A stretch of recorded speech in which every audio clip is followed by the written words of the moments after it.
हरियाणा संस्कृत अकादमी पंचकुला के तत्वाधान में प्रेरणा कुरुक्षेत्र एवं वासुदेव कुटुंबकम संस्कृति सेवा आयाम के सहयोग से केशव सभागार राजकीय आदर्श संस्कृत वरिष्ठ माध्यमिक विद्यालय कुरुक्षेत्र में आज़ादी का अमृत महोत्सव एवं शहीदी दिवस के अवसर पर स्वाधीनता संग्राम में स्वतंत्रता सेनानियों और शिक्षकों की भूमिका विषय पर एक दिवसीय राष्ट्रीय संस्कृत संगोष्ठी का आयोजन किया गया, जिसका शुभारंभ थानेसर विधायक सुभाष सुधा, लाडवा के पूर्व विधायक एवं भाजपा प्रदेश संगठन मंत्री डॉक्टर पवन सैनी, हरियाणा संस्कृत अकादमी के निदेशक डॉक्टर दिनेश कुमार शास्त्री, दर्शन विभाग कुरुक्षेत्र विश्वविद्यालय के पूर्व अध्यक्ष डॉक्टर हिम्मत सिंह सिन्हा, हरियाणा ग्रंथ अकादमी के पूर्व निदेशक प्रोफेसर विजयदत्त शर्मा, हरियाणा संस्कृत अकादमी के पूर्व निदेशक डॉक्टर सुधीर कुमार, संस्कृत विभाग कुरुक्षेत्र विश्वविद्यालय के पूर्व अध्यक्ष प्रोफेसर राजेश्वर मिश्र एवं डॉक्टर ललित कुमार गौड़, प्रेरणा के संस्थापक अध्यक्ष Jaibhawan Singla, doctor Bhimrao Ambedkar studies centre Kurukshetra विश्वविद्यालय के सहायक निदेशक डॉक्टर प्रीतम सिंह, डॉक्टर ऋषिपाल मथाना, बीर सिंह राणा, संगोष्ठी संयोजक एवं हंसला के राज्य उप प्रधान डॉक्टर तरसेम कौशिक, राजेश सैनी एवं ट्रस्ट के महासचिव डॉक्टर केवल कृष्ण ने मां भारती के चरणों में दीप प्रज्वलित किया। इस अवसर पर विधायक सुभाष सुधा ने कहा कि भारत देश को आज़ाद करवाने के लिए 1857 की क्रांति के महानायक मंगल पांडे के काम को हरियाणा में अमर सेनानी राव तुलाराम ने आगे बढ़ाया। वहीं शिक्षकों के द्वारा सौंपे गए ज्ञापन पर उन्होंने कहा कि शिक्षकों की जितनी भी मांगे हैं उनको शीघ्र ही पूरा करने का प्रयास किया जाएगा। इस अवसर पर डॉक्टर पवन सैनी ने कहा कि आज यदि हम स्वतंत्र वातावरण में सांस ले रहे हैं तो यह उन सभी अमर सेनानियों और महापुरुषों के बलिदान का प्रतिफल है। इस संगोष्ठी में विभिन्न विद्यालयों एवं महाविद्यालयों के शिक्षक एवं प्राध्यापक वर्ग सहित 200 प्रतिभागियों ने भाग लिया। का पदनाम बदला गया है तो इस प्राध्यापक साथियों का पदनाम बदला जाए, इसमें कोई ज़्यादा मुझे लगता है सरकार को कोई इसमें फाइनेंशियल कुछ नहीं होता कि कोई हमें कुछ ग्रेड देने हैं, सिर्फ एक पदनाम ही चेंज करना है। इसके अलावा हमारे ट्रांसफ़र ड्राइव में पिछले 2 महीने से ट्रांसफ़र ड्राइव जो है असमंजस की स्थिति है। साथियों को बड़ी परेशानी है कि बहुत साथी दूर हमारे अलग अलग ज़िलों में हैं और वो वापस अपने मूल जो ज़िले में आना चाहते हैं, तो वो भी एक असमंजस की स्थिति है कि वो डिपार्टमेंट से हमारी इसको जो कानूनी अड़चने हैं उसको दूर करके जल्द से जल्द ट्रांसफ़र ड्राइव चलवाई जाए। इसके अलावा हमारे जो हैं सीनियर सेकेंडरी स्कूलों में उप प्राचार्य का पद सृजित किया जाए ताकि वहाँ की व्यवस्था जो है अच्छे से बने। इसके अलावा जो कोविड-19 में हमने ऑनलाइन प्रणाली अपनाई थी, उस समय में बहुत सारी हमारी ऐप्स आई और उन ऐप्स को तब तो वो सार्थक प्रतीत होती थी, परंतु अब क्योंकि हमारे विद्यालय पूर्ण रूप से चल पड़े हैं तो वो अब भी हमें जो है प्रतिदिन नई नई ऐप्स, प्रतिदिन नई नई कोई दीक्षा का कार्यक्रम, कोई अन्य बहुत सारे ऐसे कार्यक्रम हैं जो कहीं ना कहीं हमें मानसिक रूप से हमारा भूगोल छोटा ना पड़े और हमें उससे प्रेरणा मिले और हम ऐसे दिवसों पर,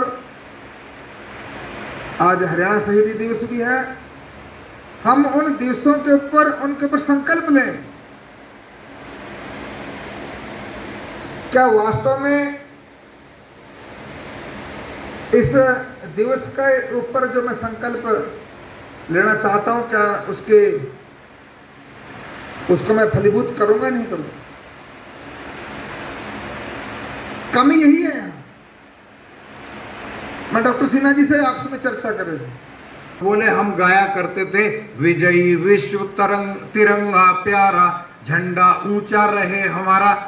तो वो कलेक्टर हंटर लेकर के दौड़ करके आता था, तो राम कृपालु जी ने लिखा कि जामुन के पेड़ से मुझे बांध करके उसने हंटर से मार फैली थी मेरे ऊपर, मैं उन क्षणों को भूल नहीं सकता। रक्त निकल गया था लेकिन उसने फिर भी पूछा, अब बोलोगे? बोले विजयी विश्व तिरंगा प्यारा, झंडा ऊंचा रहे हमारा।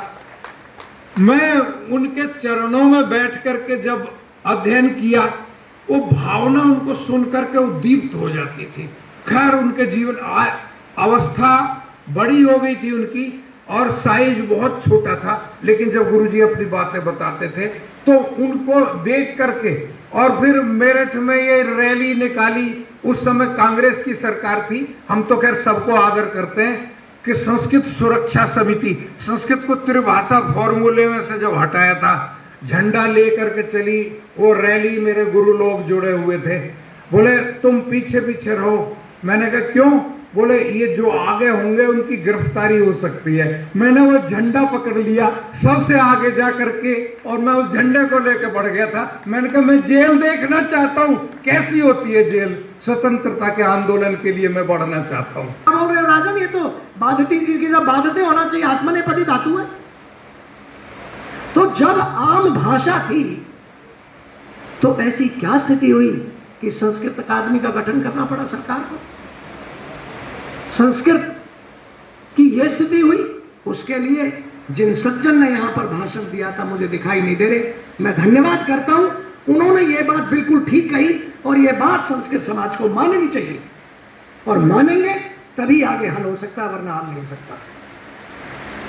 और संस्कृत अकादमी की जहां तक श्री हिम्मत सिंह जी ने बात की, मैं बता दूं यहां पर जितने भी लोग बैठे हैं, मेरे को 1 वर्ष हुआ है अभी तक कार्यग्रहण किए हुए, और संस्कृत अकादमी के जितने भी मेरे से पूर्व निदेशकों ने बहुत अच्छा काम किया, इसमें कोई दो राय नहीं, अच्छा काम किया।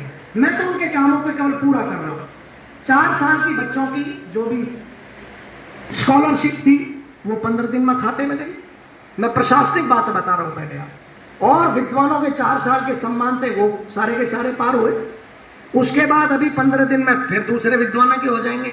अब बात आती है कि ये तो हुआ एक प्रशासनिक ढांचा जो कि हम पूरा कर चुके हैं। अब बात आती है कि संस्कृत अकादमी की, जैसे हिम्मत सिंह जी ने बताया कि संस्कृत अकादमी की जो जिम्मेवारी है और यह संस्कृत अकादमी क्या कर सकती है, मैं ये निवेदन कर दूं कि आपसे पहले ही कुछ दिनों में आप देखोगे, आपने कल भी अखबार में पढ़ा हुआ था, कितनी भारी विडंबना थी अंग्रेजों के टाइम की कि शिक्षा विभाग को ये विभाग दे रखा था। मैंने कार्य ग्रहण करते ही माननीय मुख्यमंत्री जी के पास फाइल भेजी कि ये आपका काम ही नहीं है, ये काम हरियाणा संस्कृत अकादमी का है, गुरुकुलों का काम हम करेंगे। अंग्रेजों के टाइम में 7,32,688 गुरुकुल होते थे, क्योंकि उस समय विद्यालय नहीं थे।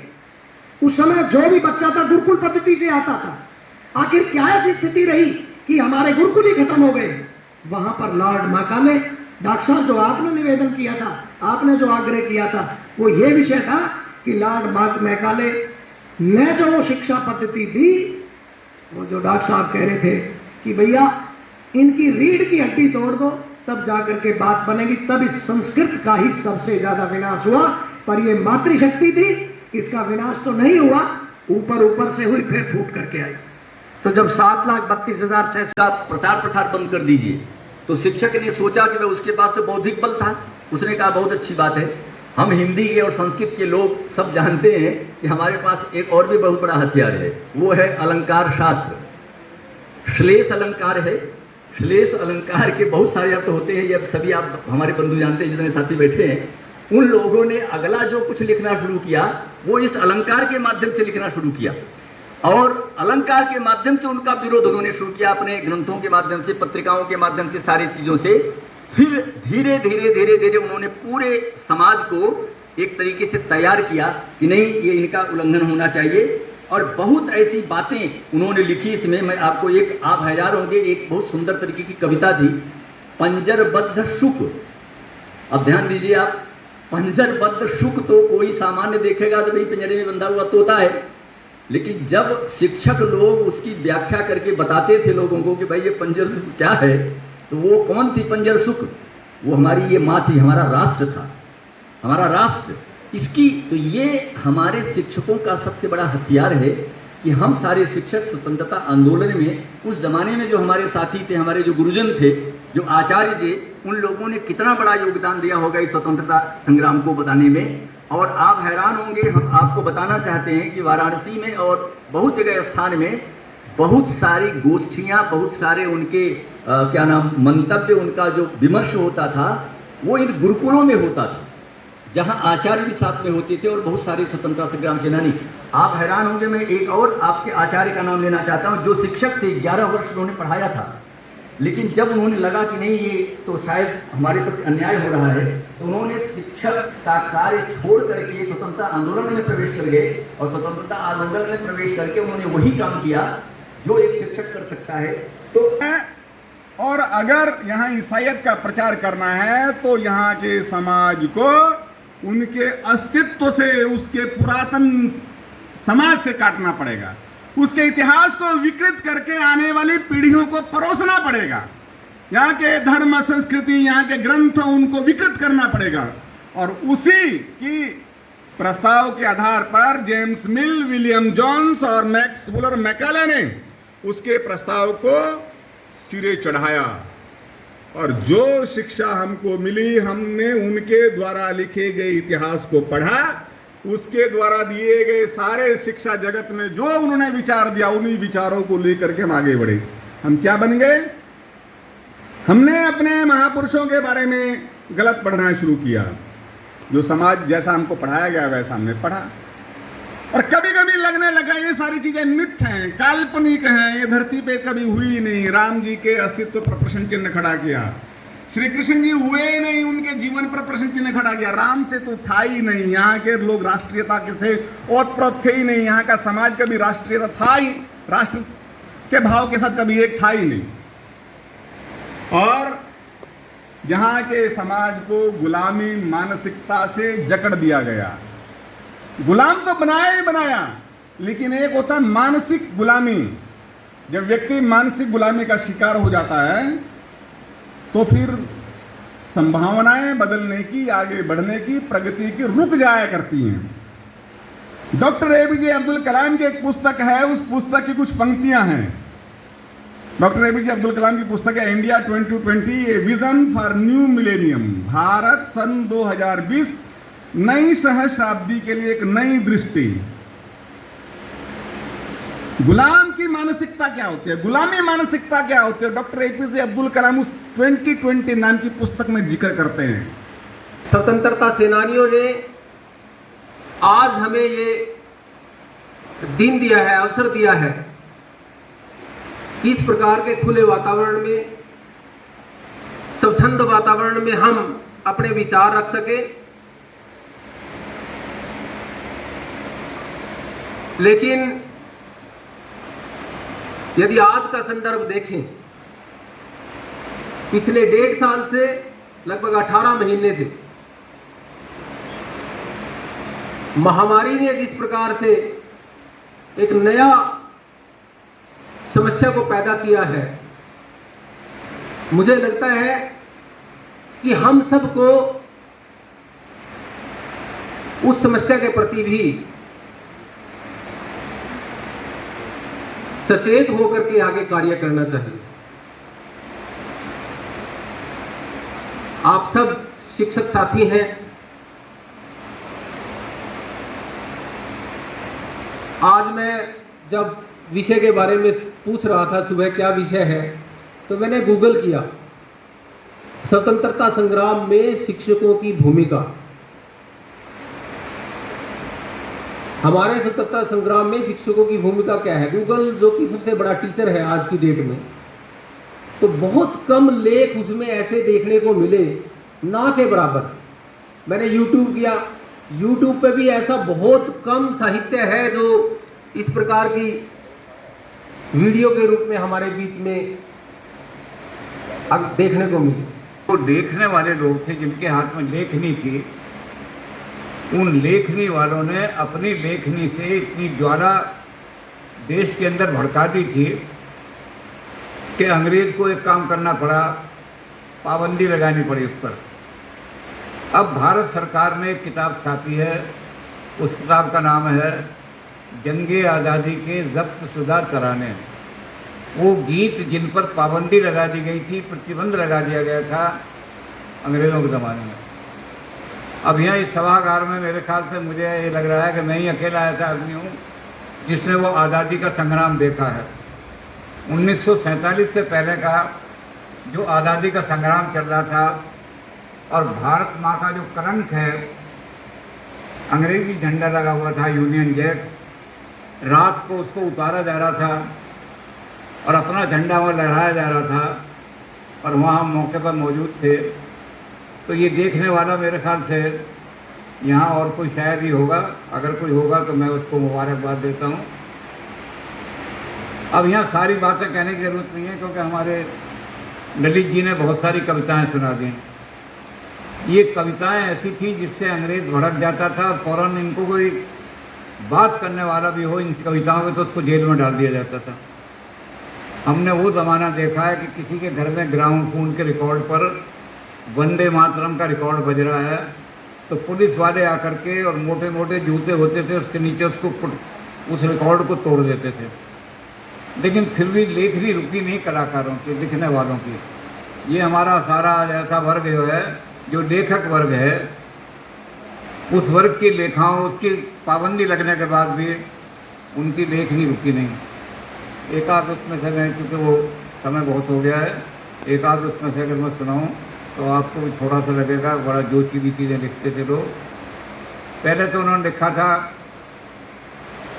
गाजियों में बू रहेगी जब तलक ईमान की। गाजी वो थे तलवार उठाने वाले।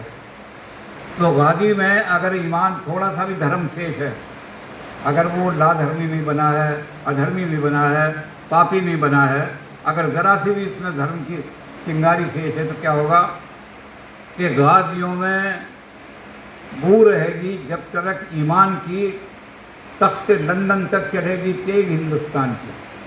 हिंदुस्तानियों की तलवार लंदन में जाकर चलेगी और लंदन में तुम्हारा सिर काटेगी। तो जब ऐसे ऐसे कविता के शेर लिखते थे तो लोग, नौजवान भड़क जाते थे। इन्होंने लिखा, जाकर गढ़ चित्तौड़ की मिट्टी खोद जरा तो गहराई से, वहाँ मिलेंगी लाखों सतियाँ भस्म हुई जो निठुराई से।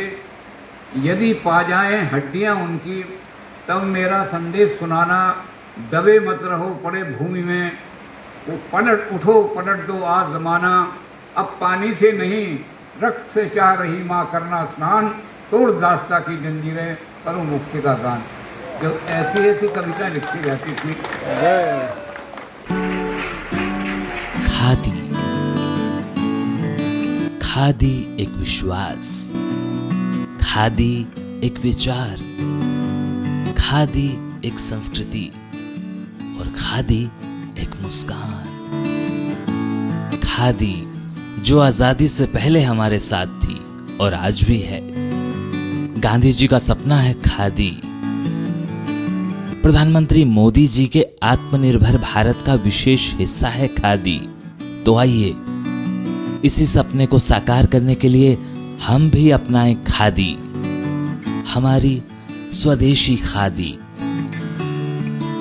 हमारे देश में बनी हमारी अपनी खादी।